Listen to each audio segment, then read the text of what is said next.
guys, it's Allie, and today I'm going to be doing my piercings video, and I'm just going to tell you the piercings that I got, the pain level and where I got them, and how I took care of them. So let's get started. The first piercings that I ever got were my two normal lobe piercings, and I got them when I was about 4 months old. I don't really remember how it happened, where it happened. I can't really tell you the pain level or anything. I guess it was okay. I mean, I don't know. The next piercings that I got were my second piercings, and I got them in 6th grade, and it was at Claire's. I remember it was with the gun, because it's always with the gun in Claire's.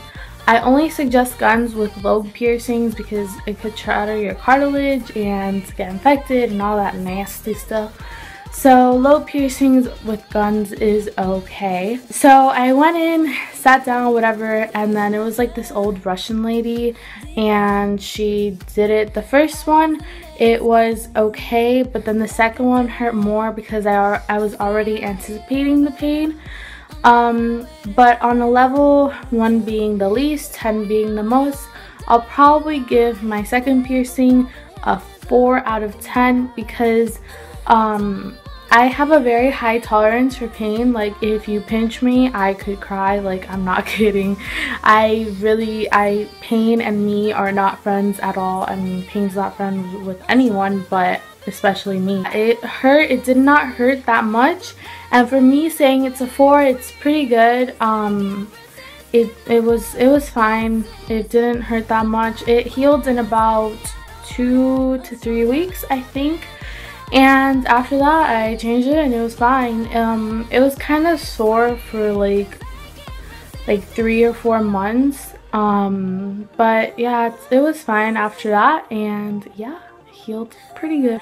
My second piercing is, well, my third piercing is my third one right here. It's the flower, and I got that my freshman year, and I did it at Claire's as well. It was with a gun, and that one hurt more, I guess because it was closer to the cartilage, but I just remember feeling more pain than my second one. But it was no big deal. If I put it on the scale, it would be probably a 5 because it did hurt more than the second piercing, but it was not bad, and again, it healed in like 2 to 3 weeks. My next piercing, or actually my next 2 piercings, is my tragus and my cartilage. I got them both at the same time. So let's start off with the tragus. My tragus was the most painful piercing I have gotten, and when I tell you painful, it was really bad. So I went to a tattoo parlor this time because I knew that cartilage piercings, you need a needle. It's illegal to pierce a tragus with a gun, so I wanted to do them both at the same time. So I went to a tattoo parlor, and it's one of the best tattoo parlors like in Florida, because, well, in Miami, because I live in Miami. So I was really, like, the ratings were great, the reviews were amazing, so I went. I was sat down in a chair, like a dentist chair. He, like, you know, with antiseptic like any other piercing. And then for my tragus piercing, what he did was he put a hollow tube behind the tragus and then the needle in the front. So I remember feeling a tiny pinch before he penetrated my tragus. So I was kind of freaked out, and then he like said, "Are you ready? Breathe in, breathe out," and it was done. But when he was doing it, it felt like someone punched me in the ear. It was a lot of pain. Like, I just, like, my ear was overwhelmed with the pain, and I remember feeling like a trickling down my ear, and I was like, I'm bleeding. And it's normal to bleed during a piercing, it really is.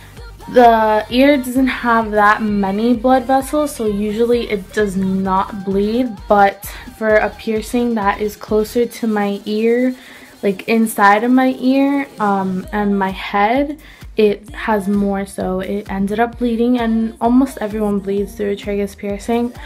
But like I said, the pain was really big. If I put it on a scale, I'll probably put it at a 7 or an 8. It really it really hurt, but it was doable, you know. It wasn't the end of the world. Like, any piercings are not the end of the world, but I knew what I was getting myself into. I was paying $50 for someone to stab me in the ear, so I was like, you know what, suck this piercing. And then my cartilage piercing, which I just have a ring on it, that one I didn't even notice. Like, I was talking to like my mom and my friend because she went with me to do her piercings too, and then I just felt like someone like pinched me, and then he's like, oh, it's done. And I'm like, what is done? And he's like, oh, your cartilage. And I'm like, oh, well, I was not expecting that. So he did my cartilage pretty fast, and if I put it on a scale, it's probably a 6, I guess, because it hurts a little more than, you know, lobe piercing, but cartilage was no big deal at all. I've had both of them for about a month now. I got them like a month ago, and they're healing okay. For cartilage piercings, I suggest, like, don't use the antiseptic from Claire's, because when you pour the bottle into like your cotton ball or into your Q-tip, it pushes out the antiseptic, and then once you let go of the bottle, all the bacteria from the outside world gets in, so it's already contaminated. So you should not use it, because you're practically putting on bacteria filled antiseptic on your ear, and you can get infections and blah blah blah. So I suggest a wound wall. I got mine from CVS. You can get them at Walgreens. It's just a bottle like this big, and it sprays, but it closes right away, so no bacteria can get in. And that's what I use, and I put on a Q-tip and I just go around the piercings and it's all good. But they will be fully healed 6 months to a year, which kind of sucks, but you know, like I said, I paid like $100 for both the earring piercings, so I just had to push through it. So yeah, that's pretty much my piercings. I don't know if I'll get any more in the future, but I know for right now I won't be getting any. I hope you guys enjoyed my video, and of course, stay beautiful. Bye.